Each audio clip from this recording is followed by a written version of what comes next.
Hello friends, welcome back to another reaction video. So दोस्तों, जैसे कि आप सब लोगों को देखने में आ ही रहा है कि आजकल मैडम और जनाब कुछ ज़्यादा ही एक्टिव हो गए हैं। एक्टिव नहीं, इनको हाइपर एक्टिव होना कहेंगे।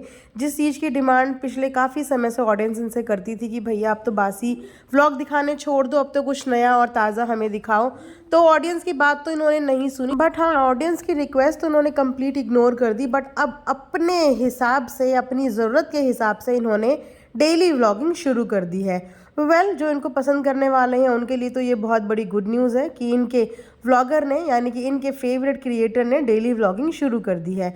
सो दोस्तों, जहाँ पे दिवाली की ऑलरेडी बहुत सारी बातें हो चुकी हैं, इस पूरे मुद्दे से अलग मैं एक डिफरेंट टॉपिक पे आज बात करना चाहती हूँ। और इस टॉपिक पे मैं ही नहीं, इनकी खुद की ऑडियंस भी बात करना चाहती है। बिकॉज मैंने इनके कमेंट सेक्शन में इसी से रिलेटेड ऐसे बहुत सारे कमेंट देखे, तो मैंने सोचा ये लोग बात करें या ना करें, बट मैं अपनी ऑडियंस से इस बारे में ज़रूर बात करूँगी। सो दोस्तों, बात कुछ ऐसी है कि आप लोग जानते ही हो कि अक्सर मैडम के पापा को बुलाया जाता है, या ये बोलिए वो अपनी खुशी से आते हैं। बिकॉज एक बहुत लंबे से गैप के बाद जब उन्हें बहुत तरीके से ट्रॉल कर दिया लोगों ने, बहुत क्वेश्चंस उठा दिए, उसके बाद सडनली जनाब के व्लॉग में इनके फादर की एंट्री दिखती है। बट नेचर में ड्रास्टिक चेंज है। बिकॉज जिस नेचर और जिस जॉली अंदाज से वो पहले आया करते थे, अब उतने कंफर्टेबल वो वहाँ पे आते हुए नहीं लगते। तो अगर हम बात करें अभी लास्ट व्लॉग की, तो उसमें भी अगेन जनाब के ही व्लॉग, मैडम का अपने पापा पे इतना भी हक नहीं है कि मैडम के व्लॉग में मैडम के पापा आ जाएं। मैडम के पापा भी जनाब के ही व्लॉग में आते हैं। तो जनाब के व्लॉग में मैडम के पापा आते हैं दिवाली में विश करने के लिए। देखिए दोस्तों, क्या उल्टी गंगा बह रही है। मतलब त्योहार जिनका है उनके यहाँ जाना चाहिए।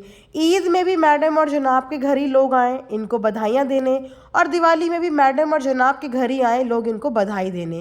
कायदा तो ये कहता है कि अपने पापा के यहाँ इनको जाना चाहिए था बधाई देने के लिए, लेकिन ये ईद में भी अपने घर बुलाते हैं और दिवाली में भी अपने घर बुलाते हैं। चलिए इसके अलावा बात करते हैं। तो मैडम के फादर हमेशा की तरह इनके घर पे आए, और नजर ही आ रहा था उनका अनकंफर्टेबल जेस्चर। तो मैडम के पिताजी मिलने जाते हैं जनाब के अब्बू से। वैसे तो जनाब के अब्बू अब काफ़ी बेटर है, अगर उनकी कंडीशन हम लोग जज करें या उनकी कंडीशन का हम लोग रेशो देखें तो पहले से काफ़ी ज़्यादा इम्प्रूवमेंट है। तो यानी कि वो आप उठ भी सकते हैं, वो बैठ भी सकते हैं, वो चल भी सकते हैं।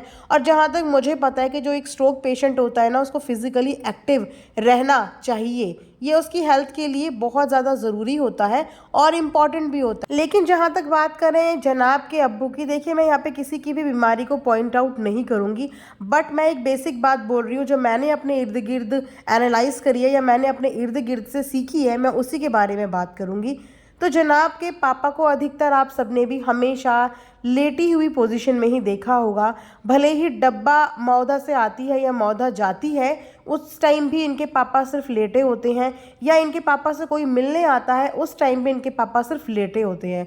मतलब अधिकतर अगर हम लोग इनके ब्लॉग की बात करें तो 100 में से 98% टाइम्स इनके पापा हमें सिर्फ और सिर्फ लेटे हुए नजर आते हैं। और इतना ज़्यादा बेड रेस्ट मुझे नहीं लगता कि इनके पापा को लेना चाहिए। बिकॉज जिस तरीके की बीमारी से वो डील कर रहे हैं, उस बीमारी में उनका एक्टिव रहना जरूरी है। चलिए ठीक है, जब बात घर के बच्चों की है तो 1% हम मान लेते हैं कि उनके पापा उठ के खड़े नहीं हो सकते या उठ के बैठ नहीं सकते। लेकिन जब उनके समधी आ रहे हैं, यानी कि उनके घर के समधी तो एक इम्पॉर्टेंट गेस्ट ही होते हैं, चाहे यहाँ के समधी उधर जाए या उधर के समधी इधर जाए, उसके बावजूद एक बहुत ही फॉर्मल अंदाज में उनके पापा उनके अब्बू से मिलते हैं, दुआ सलाम करते हैं जस्ट, और उसके बाद उस रूम से निकल आते हैं।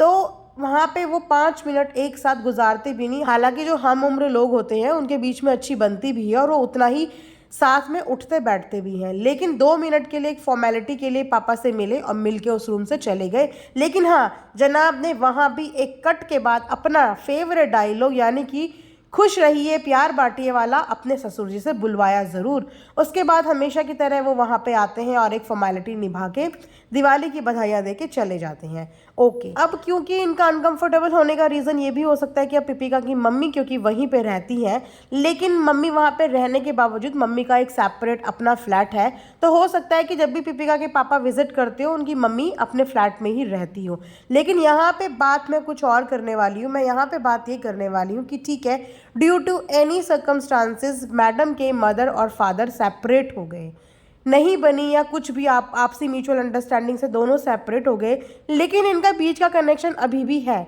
यानी कि वो कनेक्शन है खुद पिपिका मैडम। और पिपिका मैडम की अच्छे टर्म्स अपने पापा के साथ भी हैं, जैसा वो अपने व्लॉग में दिखाती हैं, और इक्वल टर्म्स उनके अपनी मम्मी के साथ भी हैं, क्योंकि उनके पापा और उनकी मम्मी उनको फ्रीक्वेंट विजिट करते रहते हैं।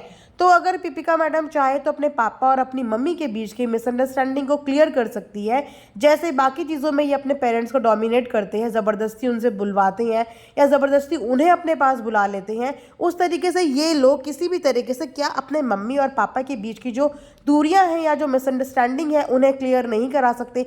बिकॉज ऐसी कोई भी मिसअंडरस्टैंडिंग या प्रॉब्लम नहीं होती दुनिया में जो कम्युनिकेशन के साथ सॉल्व ना की जाए। अब इस एज में इनकी मम्मी भी अकेली हैं और इनके पापा भी अकेले हैं। अगर बच्चे थोड़ी सी कोशिश करें या आपसी समझौते से, आपसी बातचीत से दोनों के रिश्तों को जोड़ सकते हैं। लेकिन यहाँ पे पिपिका मैडम सिर्फ अपनी फैमिली में, अपने रिश्तों में इतनी बिजी है कि इनको बाकी किसी भी रिश्ते की कोई भी फिक्र नहीं है। इन्हें ये फिक्र नहीं है कि इनकी मम्मी की आगे की ज़िंदगी अकेले है, इनको ये फिक्र नहीं है कि इनके पापा की आगे की ज़िंदगी अकेले है। अभी क्योंकि इनको ज़रूरत है अपनी मम्मी की, क्योंकि बच्चा छोटा है, कल को बच्चा इनका बड़ा हो जाएगा तब इनकी मम्मी किसके पास जाएंगी और कहाँ जाएंगी, क्योंकि अपनी मम्मी को अपने पास तक इन्होंने नहीं रखा। ये चाहती तो अब इनका 5 BHK का फ्लैट है, वहीं पे अपनी मम्मी को शिफ्ट कर लेती, क्योंकि इनकी मम्मी आई ही इनकी वजह से थी, टेक केयर करने के लिए और अब इनके बच्चे के टेक केयर करने के लिए। उसके बावजूद उन्होंने मम्मी को एक सेपरेट फ्लैट लेके दिया है। तो मेरा बस क्वेश्चन यही है कि क्या कोई भी प्रॉब्लम इतनी बड़ी हो सकती है? मतलब इतने सालों में तो गहरे से गहरे घाव धुल जाते हैं और इनके मदर फादर ने एक दूसरे को डिच नहीं किया था, उनके आपस में बनी नहीं।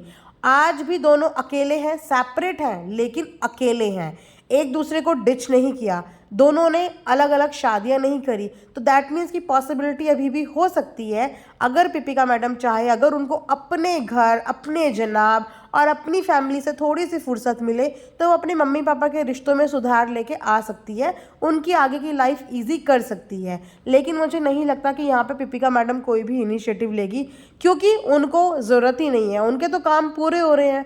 उनको मम्मी की जब ज़रूरत है तो मम्मी उनके पास आ गई, उनको पापा की जब ज़रूरत होती है कंटेंट के लिए पापा भी उनके पास आ जाते हैं। तो उसके अलावा उनको किसी और चीज़ से मतलब ही कहाँ है। और देखा जाए तो पिपिका मैडम अपने इन लॉज को अपने मदर फादर से कई ज़्यादा प्रायोरिटी देती है। मतलब इतने सालों में उन्होंने अपनी मम्मी के लिए ईयरिंग्स खरीदे और अपनी सास को तो वो अक्सर गोल्ड गिफ्ट करती ही रहती हैं, लेकिन उसके बावजूद उन्होंने ये ज़रूर ऐड कर लिया कि मैंने मम्मी के लिए ख़रीदा तो क्या हो सकता है मैं अम्मी के लिए ना खरीदूं। क्या पिपिका मैडम ने कभी ये बोला है कि अरे मैंने अम्मी के लिए ख़रीदा है, ऐसा हो सकता है कि मैं अपनी मम्मी के लिए ना खरीदूं? अगर इक्वालिटी करनी ही है तो दोनों मदर्स में इक्वल चीज़ें रखो ना। इनकी अम्मी के पास तो उनका बेटा भी है, उनकी बेटी भी है और अब तो बहू भी है, तीनों जगह से भरपूर मिलता है शर्मिली जी को, किसी चीज़ की कोई कमी नहीं है। लेकिन अगर वहीं पे बात करें पिपिका की मम्मी की, तो पिपिका के अलावा पिपिका की मम्मी के पास कोई भी नहीं है। किसको ज़्यादा टेंशन की ज़रूरत है या किसको ज़्यादा पिपिका को देना चाहिए? इतने दिनों से इनकी मम्मी के कान खाली थे, इनकी मम्मी के कान में कोई भी ईयरिंग्स नहीं थे, एंड सडनली पिपिका मैडम को याद आता है कि मुझे अपनी मम्मी को ईयरिंग्स गिफ्ट करने चाहिए। लेकिन वहीं पर बात करें इनकी अम्मी की, तो उनके पास एक नहीं पता नहीं कितने पेयर्स हो रखे हैं, आए दिन किसी ना किसी ओकेजन में अम्मी को ये लोग गिफ्ट करते रहते हैं। तो अगर इस बार नहीं भी देते, थोड़ा सा स्पेशल फील अपनी मम्मी को करवा देती तो कुछ नहीं जाता। लेकिन वहाँ पे भी इन्होंने अपनी ही अम्मी को ऊपर रखा, जबकि इनकी प्रेगनेंसी के बाद से इनको और इनके बेबी को सिर्फ इनकी मदर ने संभाला। इनकी अम्मी तो कहीं नज़र ही नहीं आई, नज़र आती हैं तो एकदम रेडी होके मेहमान की तरह आती हैं, मेहमान की तरह अपना पार्ट निभा के अपना कंटेंट दे के चली जाती हैं। तो आप खुद बताइए कि पिपिका मैडम यहाँ पे कितना ज़्यादा भेदभाव कर रही है। मुझे लगता है कि अब टाइम आ गया है कि पिपिका मैडम को थोड़ा सा अपने घर के अलावा अपने मम्मी पापा के बारे में सोचना चाहिए, और अगर उनकी थोड़ी सी किसी इनिशिएटिव की वजह से इनके मम्मी पापा दोबारा से एक हो सकते हैं तो पिपिका मैडम को ये इनिशिएटिव ज़रूर लेना चाहिए। वेल, यहीं पर आज का रिएक्शन एंड करती हूँ। आई होप आप लोगों को पसंद आया होगा। लाइक शेयर सब्सक्राइब ज़रूर करें, और चैनल में नए हैं तो चैनल को सब्सक्राइब कर दिया करो, वीडियो को लाइक भी कर दिया करो। Thanks for watching earth mom Dehradun.